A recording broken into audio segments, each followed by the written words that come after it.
오늘 하나님의 은혜가 여러분 가운데 가득하시기를 간절히 기도합니다. 지난달 11월 18일 추수감사 주일이었던 그 주일 밤 11시에 한 방송국 다큐멘터리에서 이런 내용을 본 적이 있습니다. 중국에서는 멜라민 분유파동 이후에 모유에 대한 수요가 부쩍 늘었는데 돈을 가진 자들이 모유를 먹이기가 귀찮아서 모유를 먹이기가 싫어서 대리 수유물을 구하는 내용의 다큐멘터리가 나왔었습니다.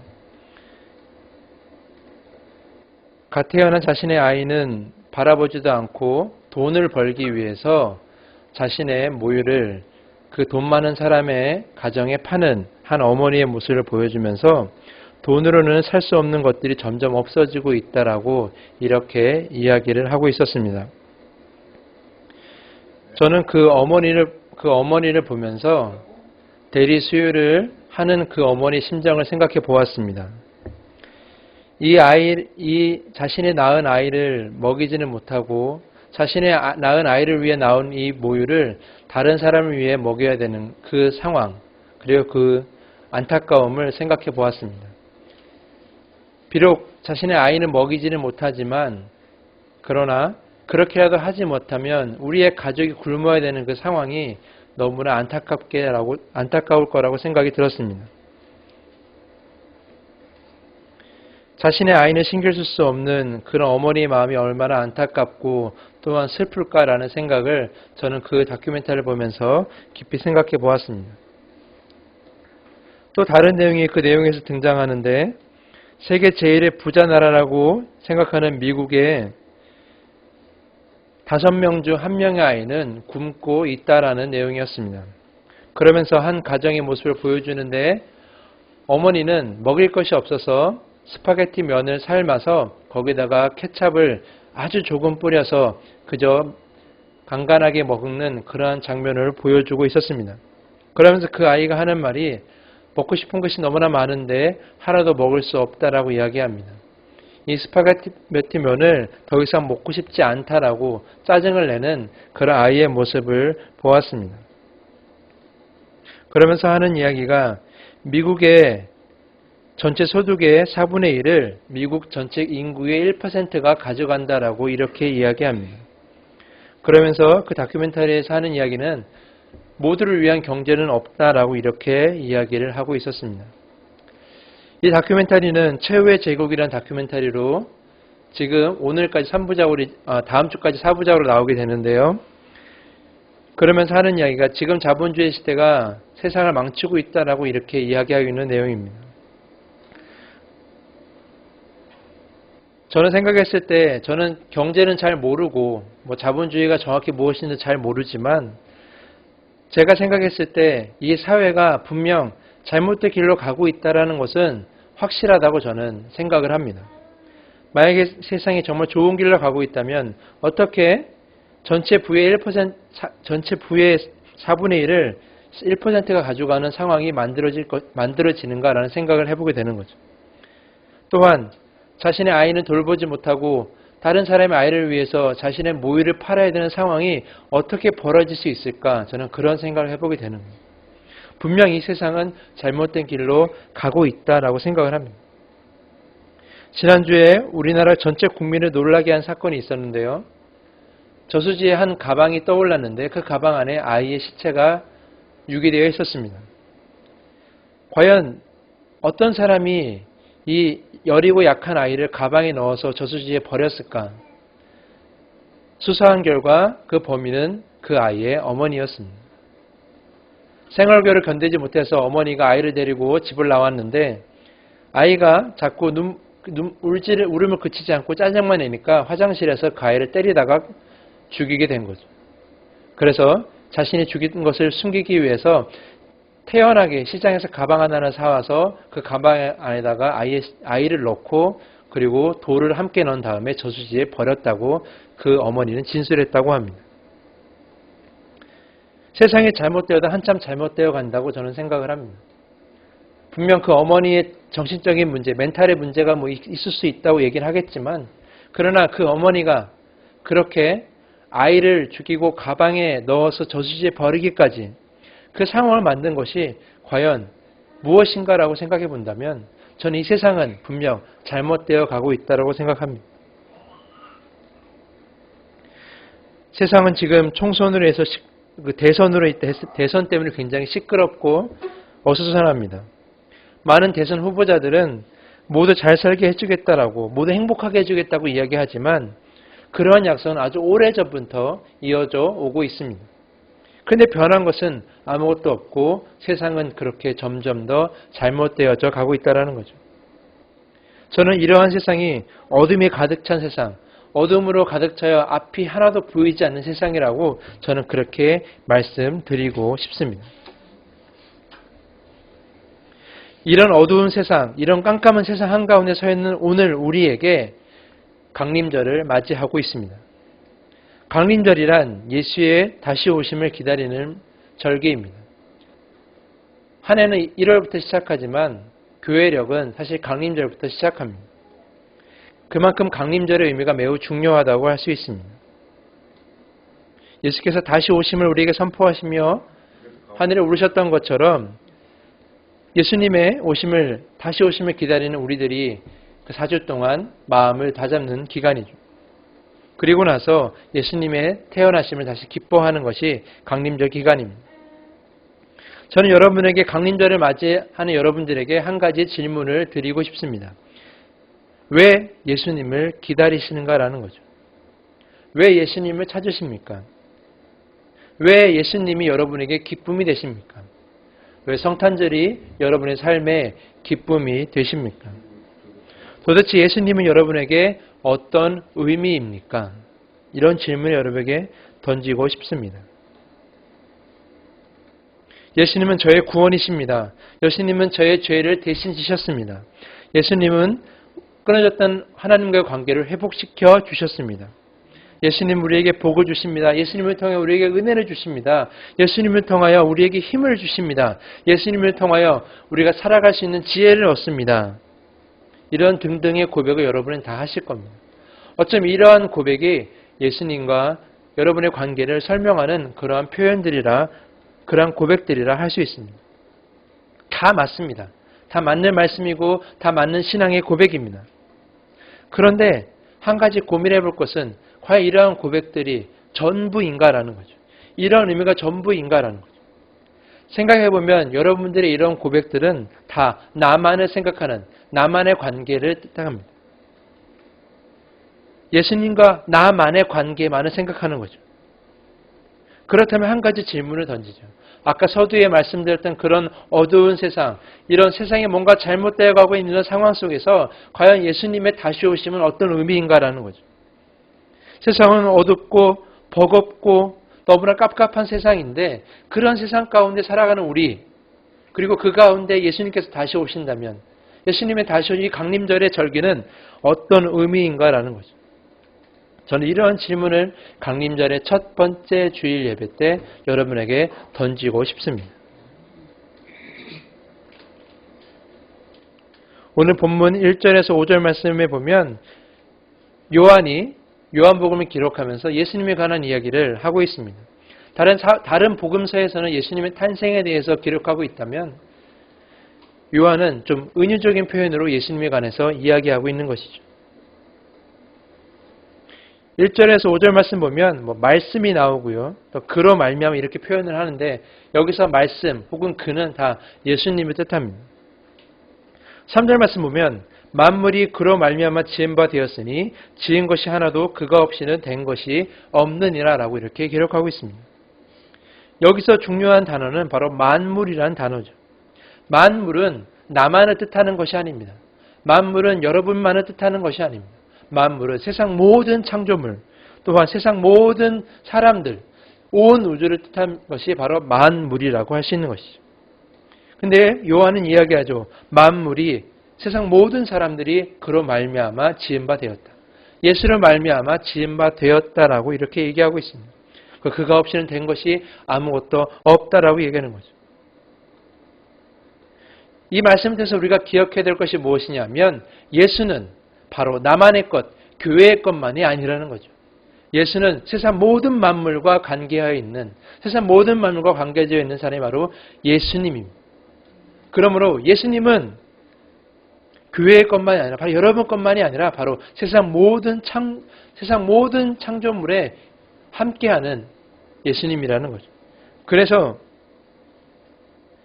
예수님의 그 강림절이 나에게 어떤 의미인가, 예수님이 과연 무슨 의미인가를 생각해 본다면 나만 생각해야 될 것이 아니라 세상 모든 사람들, 세상 모든 상황 속에서의 예수님은 어떤 의미인가를 생각해 봐야 한다는 거죠. 여러분의 생각을 더 확장시키셔야 한다는 겁니다. 12월 25일은 성탄절인데 생각해 보면 성탄절은 예수님의 태어나심을 우리가 함께 기뻐하는 날입니다. 근데 그 성탄절을 세상 모든 사람들이 크리스마스라는 이름으로 하에 다 함께 즐기고 기뻐하고 있습니다. 하나님을 믿지 않는, 또한 다른 종교를 믿고 있는 그런 사람들도 함께 크리스마스를 기쁘게 즐기고 있는 거죠. 여러분 이것이 이상하다고 생각하지 않았습니까? 어떻게 다들 그렇게 기뻐할 것인가? 어떻게 저렇게 다들 흥분하는 것인가? 생각해 보면 어쩌면 그것이 맞는 것인 게 이 성탄절, 예수님의 태어나심, 예수님의 오심은 바로 나만을 위한, 교회만을 위한 것이 아니라 바로 세상을 위한 것이었기 때문에, 세상의 모든 이들을 위한, 세상 만물을 위한 것이었기 때문에 어쩌면 성탄절이 세상 온 우주가 기뻐하는 것은 당연한 일인지도 모릅니다.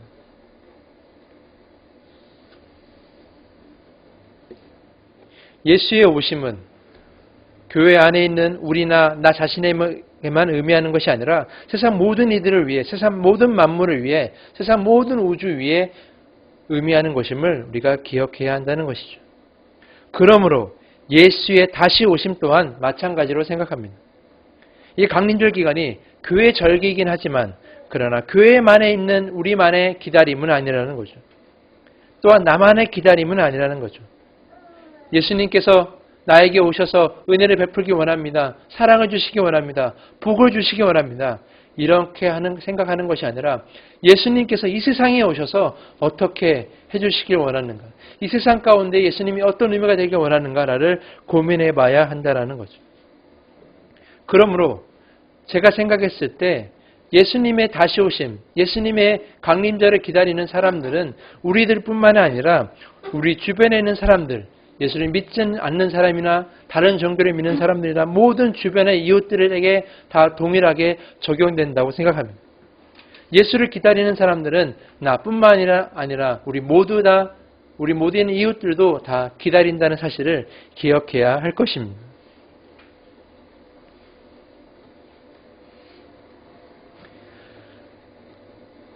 강림절이 존재한다 그래서 우리 절기 지킨다 그래서 예수님께서 우리와 함께 하지 않는다는 그런 의미는 아닙니다.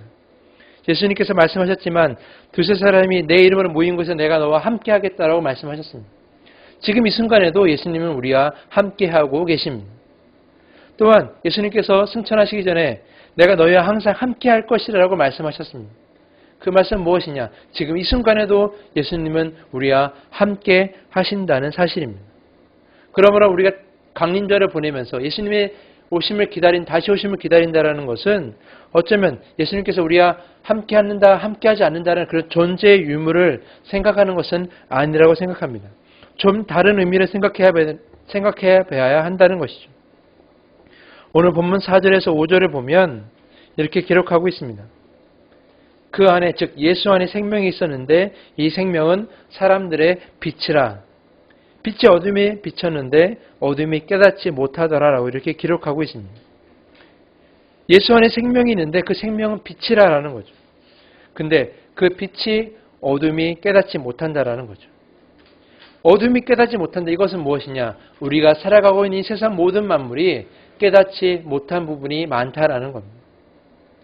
즉 아까 제가 서두에 말씀드렸던 것처럼 그런 어두운 세상, 답답한 세상, 뭔가 점점 더 잘못되어져 가는 그러한 세상을 뜻한다는 거죠. 예수님께서 오시고 사랑을 선하셨고 또한 복음을 선포하셨지만 세상은 점점 더 어두워져 가고 있다. 왜냐하면 빛을 왔지만 그 어두운 세상이 깨닫지 못하고 있기 때문입니다. 다시 설명하면 세상의 모든 사람, 세상에 살아가는 모든 사람들 혹은 세상의 창조물들이 예수에 대해서 온전히 깨닫지 못한다라는 거죠. 잘 알지 못한다라는 사실이죠. 그래서 우리가 강림절의 의미를 좀 우리가 세상을 좀 넓게 바라본다면 이 강림절의 의미는 어쩌면 그 깨닫지 못한 그 어두움 가운데 예수님의 오심을 생각해 봐야 되지 않을까 그런 생각을 해보게 됩니다.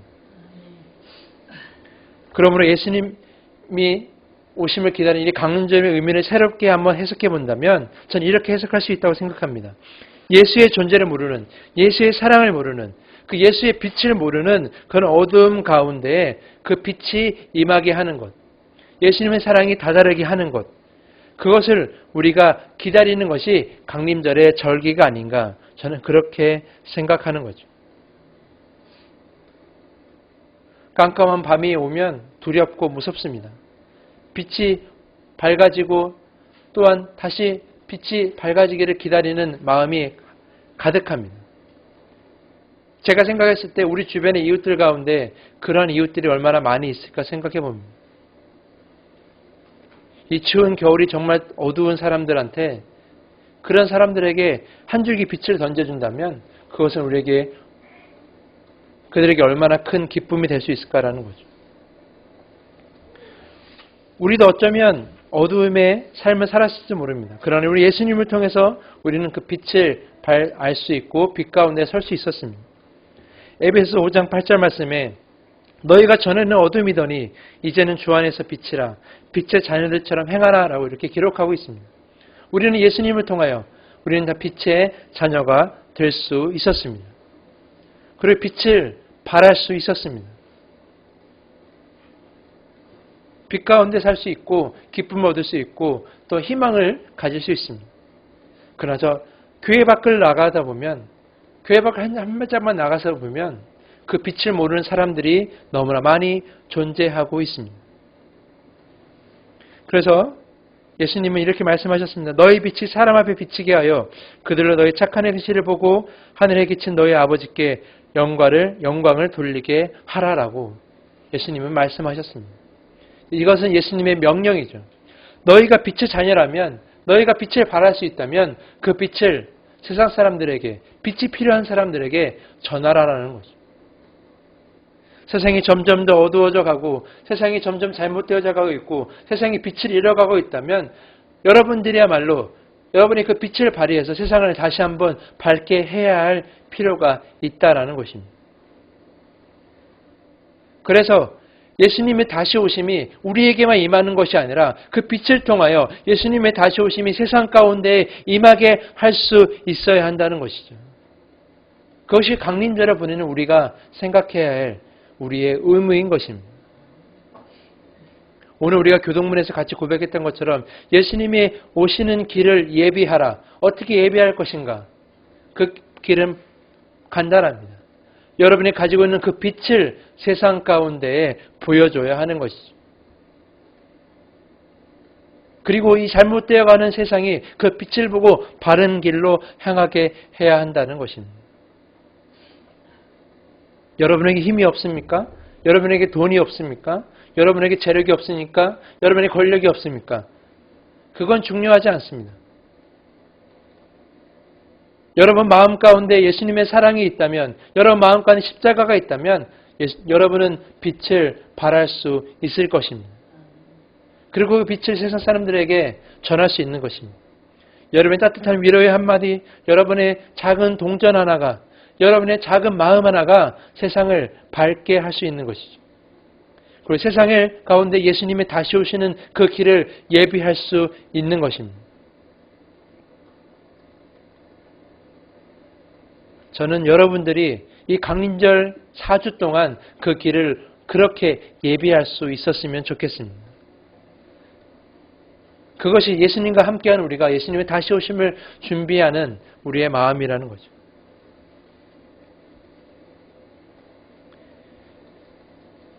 지나간